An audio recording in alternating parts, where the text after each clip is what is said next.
Yo, yo, yo. Thanks for keep tuning in here. I'm trying to keep these videos short, right, to make it more sense. Part two, remember guys, the Drunken Donk on Sunday. Sunday Fun Day is what we're calling it on America's Card Room. Password is Poker Life with the capital P. It's a free roll, so you guys can log on, sign up, join, and play in this Sunday Fun Day tournament with the Drunken Donk free and try to, earn some ACR dollars and things like that. Definitely sign up with the Drunken Donk as well. And they have a lot of podcasts, a good group of poker players who we are not a big like high stakes gambling group, right? There's just a whole bunch of people who love the game of poker that get together and just talk about poker and just have fun and with it. So, Poker and Positivity Part 2, we're going to be talking about pocket sixes through tens, understanding the variances that comes along with playing these hands. A lot of the times it's pretty straightforward. Either you're going to try to, just like deuces through fives, you're going to try to flop a set or not.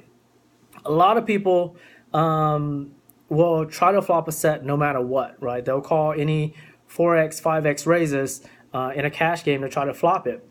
And the difference between cash game and tournaments is tournaments, they're going to raise it 3x, 3.5x, 4x. In a cash game, it'll go up to, on a 3-5 game or something like that. That's still what I typically play. It'll be a 25, 30, 35, up to a $50 bet, and you have pocket sixes. What are you going to do? You're typically going to limp fold under the gun, which is pretty typical for pairs 8s and below, 9s and below even. Most people get super aggressive and they'll try to buy the pot, which is in the long run is just like gambling, right? You're just playing too aggressive unless you hit, then you can possibly get paid. Now, if you're holding pocket sixes or sevens or eights, more than half the deck is gonna have an over, right? Roughly 28 cards, 32 cards, or 36 cards, and over is always going to come. Unless you hit a set, and then depending on the board texture, how do you want to play it? Most of the time, I find myself when I flop a set, I'm always up against a straight draw, right? Because you're holding that pair, and then that card hits, but it's like 6, 8, 9, and someone could play 10, 7 if they're pretty loose, or they're always having a 7 and drawing for a 10 or a 5. So depending on your, how you want to play it, you want to extract max value hitting a set, but not committing yourself to a pot, so that you'll be able to fold a set if a super scared card comes on the turn or the river, right? People are always chasing, and you have to be aware. Understanding that a good player, a great player, or becoming a good player or a great player, you have to know when to fold these types of hands. A lot of people do it. It's pretty obvious. There's a 5-card straight, 4-card flush. You fold because, how it is. But going back into it, the odds of flopping a set or hitting a set is 8.5 to 1, roughly 10.5, 11%. So 1 in 9.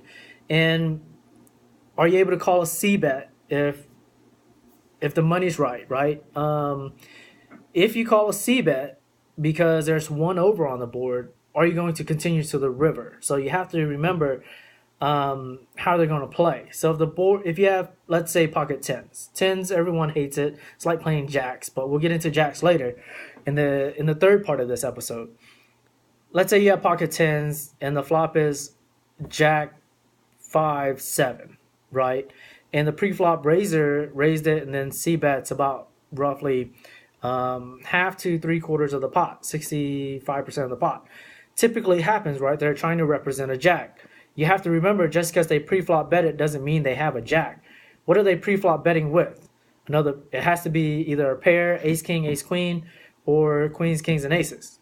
Maybe even jacks. They have jacks. I don't see them betting that much though. So keeping in mind, bet sizing has something to do with it as well. So playing your pairs and being focused in the game, you'll be able to get a feel for the game. It's which a lot of poker players are able to do if you truly love the game. You get a feel for the game. Go ahead and take out all that negative energy, and then just keep that positivity energy with you. You get a feel for the game. You'll be able to hit more sets. You'll hit more draws. you'll go less on tilt. So, and you'll be able to move on to the next hand pretty quickly. So, part 3, we're going to be talking about jacks, queens, aces, and kings.